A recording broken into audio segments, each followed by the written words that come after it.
4. Appear to be an object of desire. Create triangles. We are social creatures and are immensely influenced by the tastes and desires of other people. Imagine a large social gathering. You see a man alone, whom nobody talks to for any length of time and who is wandering around without company. Isn't there a kind of self-fulfilling isolation about him? Why is he alone? Why is he avoided? There has to be a reason. Until someone takes pity on this man and starts up a conversation with him, he will look unwanted and unwantable.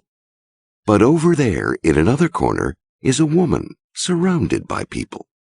They laugh at her remarks, and as they laugh, others join the group, attracted by its gaiety. When she moves around, people follow. Her face is glowing with attention. There has to be a reason. In both cases, of course, there doesn't actually have to be a reason at all. The neglected man may have quite charming qualities, supposing you ever talk to him, but most likely you won't. Desirability is a social illusion. Its source is less what you say or do or any kind of boasting or self-advertisement than the sense that other people desire you. To turn your target's interest into something deeper, into desire, you must make them see you as a person whom others cherish and covet. Desire is both imitative, we like what others like, and competitive, we want to take away from others what they have. As children, we wanted to monopolize the attention of a parent, to draw it away from other siblings. This sense of rivalry pervades human desire, repeating throughout our lives.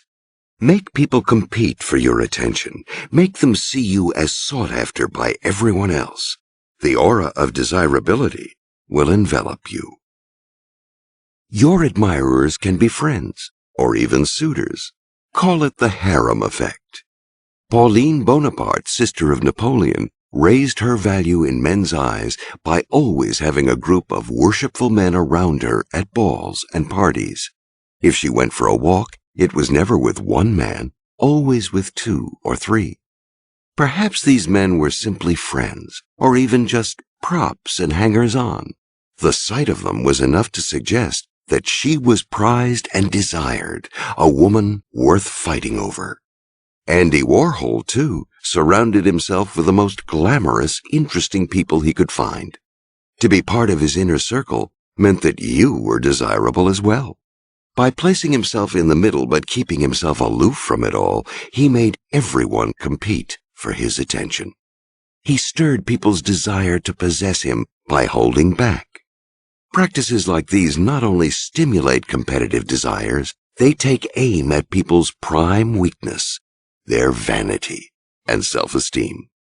We can endure feeling that another person has more talent or more money, but the sense that a rival is more desirable than we are, that is unbearable. In the early 18th century, the Duc de Richelieu, a great rake, managed to seduce a young woman who was rather religious, but whose husband, adult, was often away. He then proceeded to seduce her upstairs neighbor, a young widow.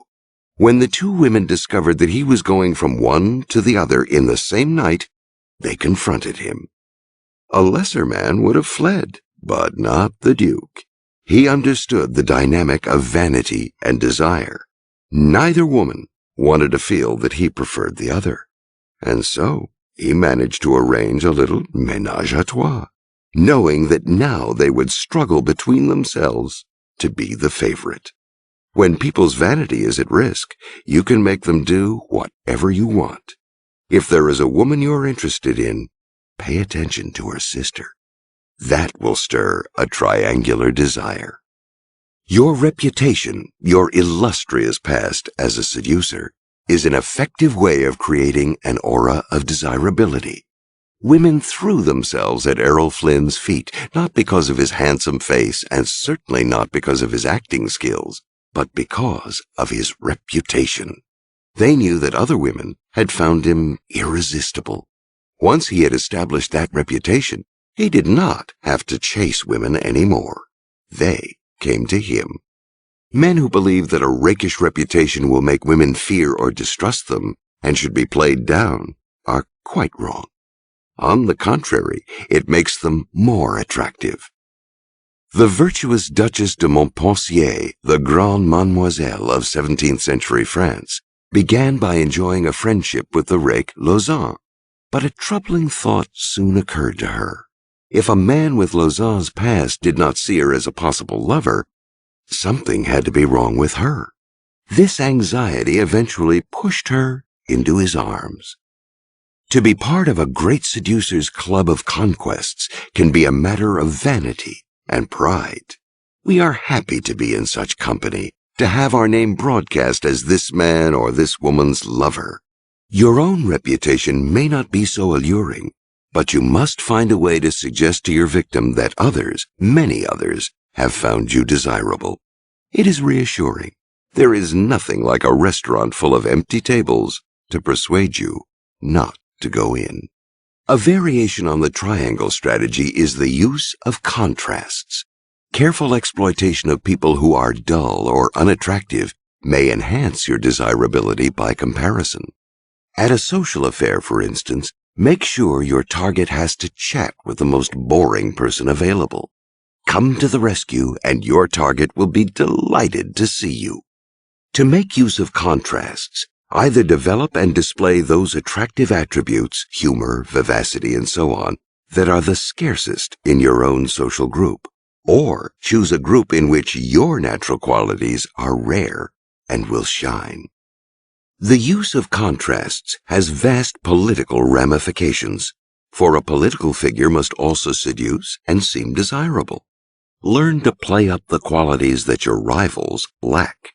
Peter II, Tsar in 18th century Russia, was arrogant and irresponsible, so his wife, Catherine the Great, did all she could do to seem modest and dependable. When Vladimir Lenin returned to Russia in 1917 after Tsar Nicholas II had been deposed, he made a show of decisiveness and discipline, precisely what no other leader had at the time. In the American presidential race of 1980, the irresoluteness of Jimmy Carter made the single-mindedness of Ronald Reagan look desirable. Contrasts are eminently seductive because they do not depend on your own words or self-advertisements. The public reads them unconsciously and sees what it wants to see. Finally, appearing to be desired by others will raise your value, but often how you carry yourself can influence this as well. Don't let your target see you so often.